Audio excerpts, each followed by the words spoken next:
શું તાકાત રહેલી છે, વેદમાં શું છે, શા માટે આ બ્રાહ્મણોને બધા પૈગે લાગીને શા માટે આપે છે? આટલા બધા માણસો છે એમાં બ્રાહ્મણોને શા માટે પૈગે લાગીને બધા આપે છે? તો આ વેદ જ્યારે કાંઈ લખવાનું નહોતું, પાટી કે પેન કે કાંઈ કાગળ કે પેન્સિલ, ત્યારે પોતાના જીવનનો ભોગ આપી એ લોકોએ અક્ષરસહ અને અનુસ્વાર સહિત વેદને બચાવ્યા. આપણા ઋષિ મુનિઓએ વેદને પોતાના જીવનનો વિચાર કર્યા વિના ઝાડના પાંદડાઓ ખાઈને આ વેદને બચાવ્યા એણે.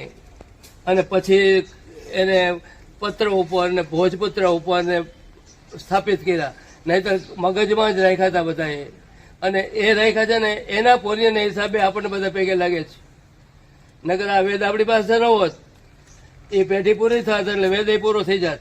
પણ પેઢી દર પેઢી જીવનના સુખોને છોડીને માત્ર તપશ્ચર્યા કરીને જે મળ્યું તે પાંદડા મળ્યા તો પાંદડા ને ફળ મળે તો ફળ એ ખાઈને એ લોકોએ વેદને અક્ષરસહ અનુસ્વાર અને અવગ્રહ સહિત આજ દી સુધી જીવતો રાખ્યો. એ વેદને જીવતો રાખનાર બ્રાહ્મણો એટલે એના બાળકો આપણે ઋષિપુનિના, એટલે આપણે બધા પગે લાગીને દે છે. કરોડોપતિનો દીકરો છે તો આપણા પગમાં પૈક પડશે. શા માટે? આપણો કઈ નથી, આપણે તેના જેવા જ છીએ. એ ટીવી જોઈએ છે, આપણે જોઈએ છે, એ ખાય છે, એ આપણે ખાઈએ છીએ, એના જેવા જ છીએ આપણે. પણ આપણા બાપ દાદાઓએ જે આ મહેનત કરી છે એનું ફળ આપણે ભોગવીએ છીએ. એટલે તમે પણ એ રીતે રહેજો. તમે સારા વેદને શીખજો, વેદ શીખીને બીજાને શીખવજો.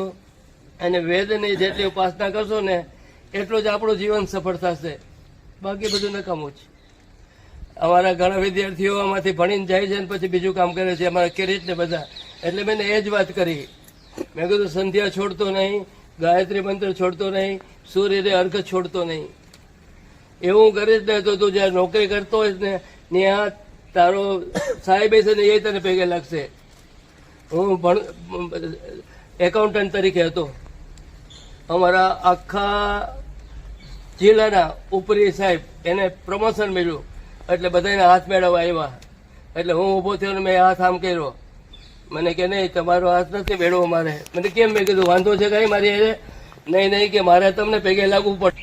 એવી જો એ કે નહીં તાકાત મારામાં હું હતો. જેમ બધા કર્મચારી એમ તો હું કર્મચારી હતો. પણ આ વસ્તુ છે, તમે સંધ્યા કરો, પૂજા કરો, ગાયત્રી કરો, જીવનમાં કોઈ દિવસ દુઃખી નહીં થાવ. આ મારો 90 વર્ષનો અનુભવ છે. હું નહીં કહું